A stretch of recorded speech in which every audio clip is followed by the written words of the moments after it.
in the historiography so far are, like one, the whole range of work in the history of modern India and in the history of education, which viewed the presence of too much liberalism, post-enlightenment European thinking, with its emphasis on individualism, liberty, enlightenment, and rationality, and so on and so forth. And this is evident in the works that account for social reform movements, that account for nationalist consciousness, and so on and so forth.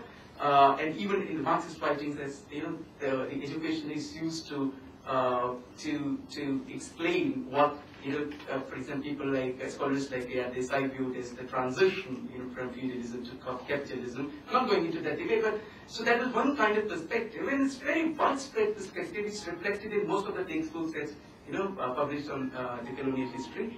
And then you have the other kind of perspective which emphasizes on the coloniality of colonial education. It's a significant advancement, which focuses which views colonial education as an instrument of cultural / colonial domination. And there are historians who have also shown how it was an attempt to coop the indigenous elite into Western notions of governance and cooperation and so on and so forth. Now there are certain problems with that which I've discussed in the paper, and I won't go into the details here.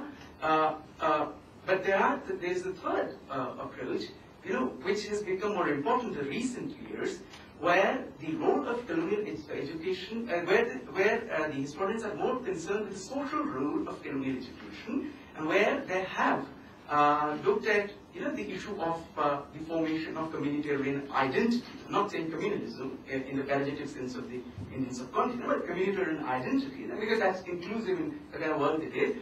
Now, drawing somewhat in that kind of line, in this paper, I attempt to show how certain ideas of Hinduism were used, had links with colonial education.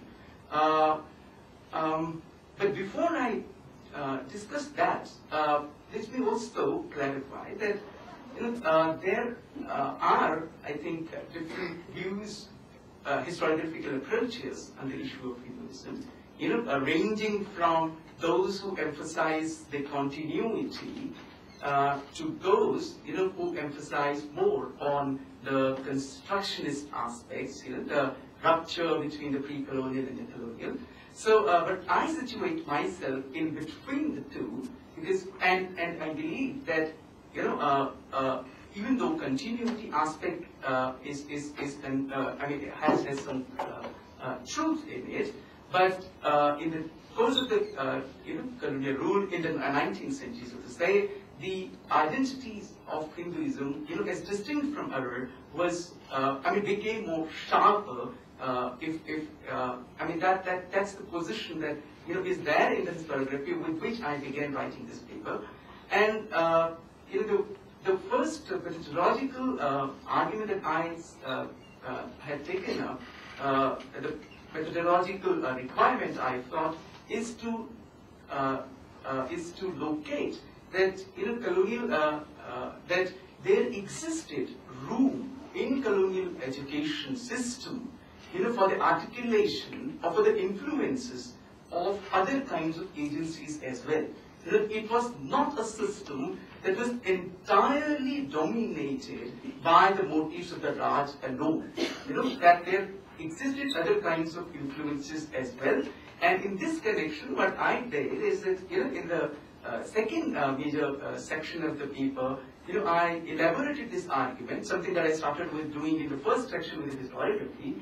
In the second section, I tried to look at the apparatus of textbook discourse, or textbook production, prescription, approval, and so forth. Whether what kind of possibilities it offered. And there I have argued that textbooks that most of the participants or most of the members of the textbook committee in the areas where I have looked at it, the Hindu members came from the upper caste, a certain upper caste such as the Brahmins and the Kayas caste, And they were the chief agency, if you look at in the late 19th century, in the writing of the vernacular textbooks, and they were the people who were also the main agency involved at this point of time, at least, in the translation of works from other languages. And that even if you look at the textbook committees, you find that it was not a system of state monopoly of textbooks, and that very often what happened that the provincial textbook committees had a lot of debates and disagreements, and that even sometimes they took positions that were different from what the central government wanted. And therefore, these oppositions sometimes became so powerful in the late 19th century